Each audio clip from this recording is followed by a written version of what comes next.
Hello, and thanks for joining us. I'm Mel Shires. And I'm Roseanne Haven. We're glad you're here with us on this election night. Let's go ahead and get right to the numbers. We're going to begin with the Alabama gubernatorial race between incumbent Governor Kay Ivey and Democratic challenger Walt Maddox. Here are the results. And with 72% of the precincts reporting, Governor Kay Ivey, 62% of the votes, and 38% for Walt Maddox. Now, we will have a live report from the Kay Ivey campaign in about 5 minutes. But first, let's go ahead and move on to one of the most watched races around the nation tonight, the Florida gubernatorial race. More than 13 million registered voters are choosing a new governor in Florida.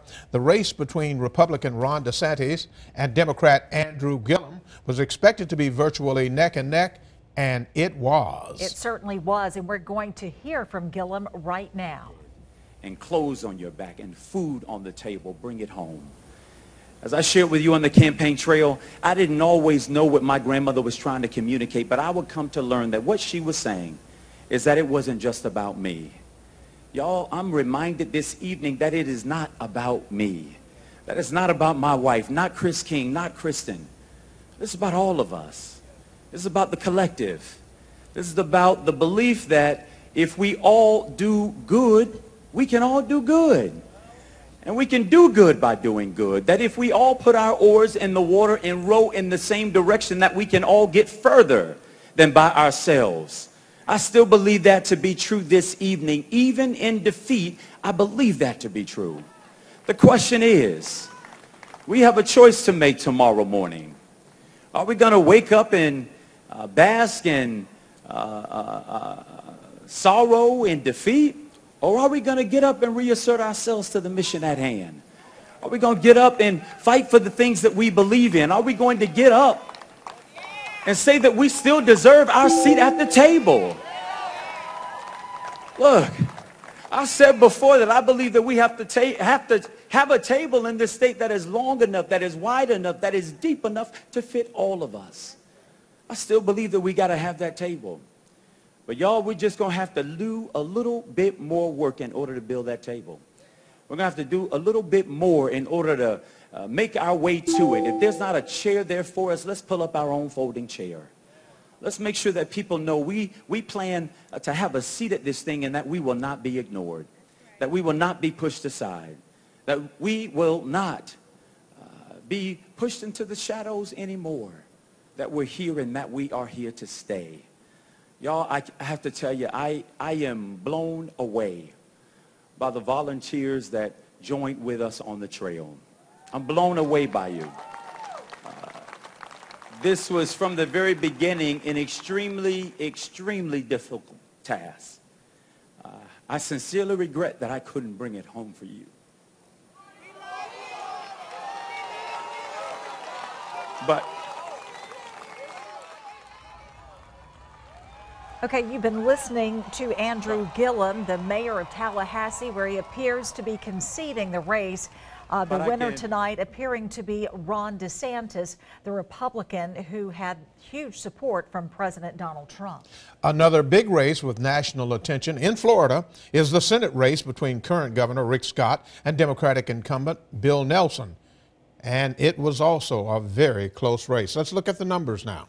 With 88% of the precincts reporting, Rick Scott has 50%, Bill Nelson has 50%, and we will continue to watch this race for you closely. As 99% reporting, and it appears that Rick Scott may very well have taken the Senate race in Florida, but we will continue to watch that for you. A big win for Republicans. In Pensacola, voters had the opportunity to elect their next mayor, either Brian Spencer or Grover Robinson. And here's how the citizens voted. They decided Grover Robinson, a longtime county commissioner, would be the next mayor, replacing Ashton Haywood.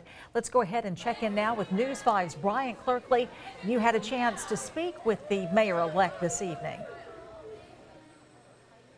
That is right, and I'm here actually at his house outside a party that friends and family are having for him tonight. They're standing in support for the new mayor-elect Grover Robinson, who spoke to me today about what he plans to do in the future. He says that he wants to focus on Pensacola neighborhoods and bringing people together. This is a little bit of what he said.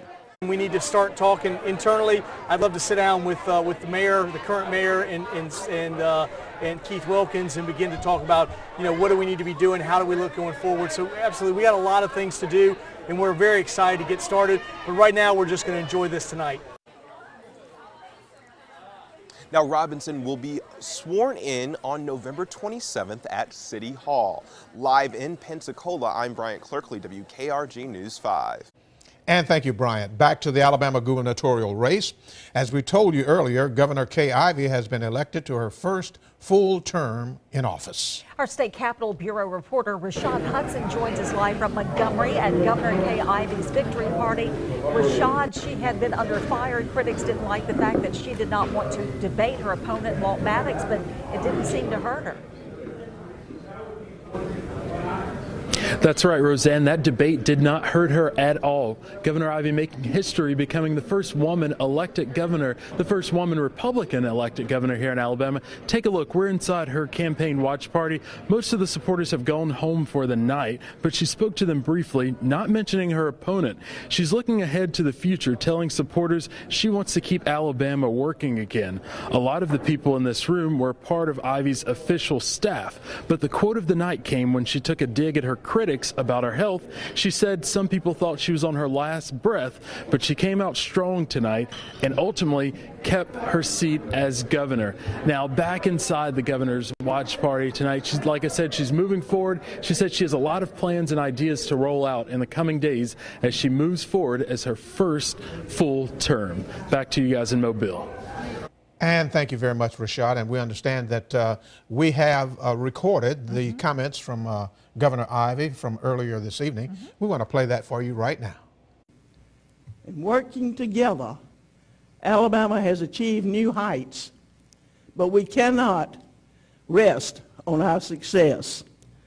With your help and support, I plan to replicate a proven model by which I will govern in the next 4 years. Alabama's best days are just ahead of us.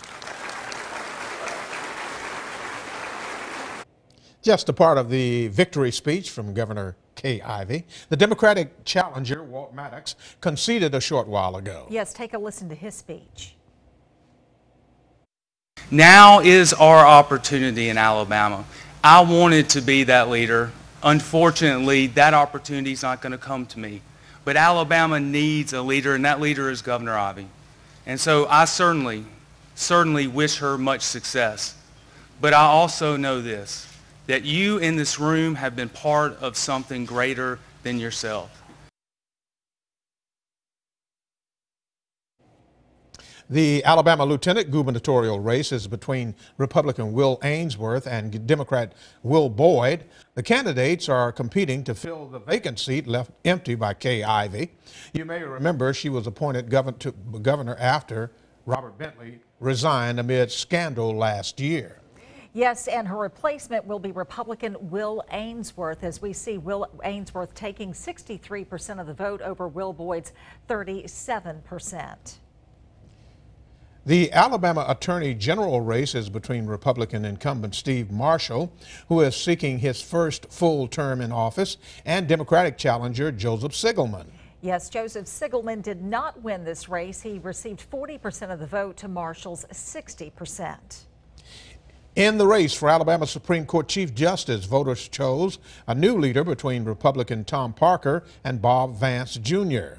As we see here, Tom Parker receiving 58% of the vote to Bob Vance's 42%. Tom Parker with close ties to former Chief Justice Roy Moore. There are 2 congressional House seats up for votes in Alabama in District 1.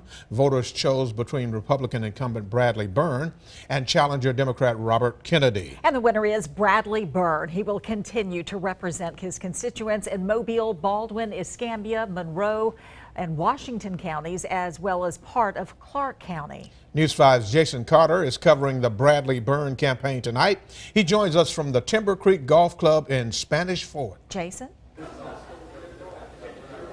Hey, good evening, Roseanne and Mel. Well, we are standing next to Congressman Byrne going for his 4th term, along with his wife, Rebecca. Thank you guys so much for being here. And I want to just get right to it, Congressman Byrne. You'll be going to Washington, and it looks as though there will be a Democratic majority when you get there. Well, it's still early in the evening, but I got to admit, things are not looking good for us retaining the majority in the House. I have a lot of good friends that look like they're going to be defeated tonight. But the work that I do up there doesn't change. The things that I stand on don't change. We go back to Washington and continue to stand for what we've stood for and continue to fight for the things that are important for the people down here in Alabama. And one of the things you were saying when you were giving your victory speech earlier is that there was some concern that maybe Alabama was teetering between a red state or a blue state with the election of Senator Jones. How does this impact your plans in 2020 and maybe potentially going after Senator Jones? Well, this confirms for me that Alabama is still a conservative state. I believed that all along, but some people thought, well, maybe that race last year meant something. No, we want a conservative senator. I don't think Senator Jones is a conservative senator for Alabama. I want a senator for Alabama that's conservative and that will stand for President Trump on his agenda. So we're talking to people around the state. We get a lot of encouragement. As we do our homework, we know what we're doing, we'll make an announcement. But whether it's me or somebody else, we need a conservative U.S. senator from Alabama, somebody will stand with President Trump, and that is not Doug Jones. All right. Thank you so much, and congratulations, Congressman Byrne. Rebecca, thank you so much for joining us. Again, Congressman Byrne going back for his 4th term. This will be his 3rd full term after winning a special election in 2013. Reporting live here in the golf course in Baldwin County, I'm Jason Carter, WKRG News 5.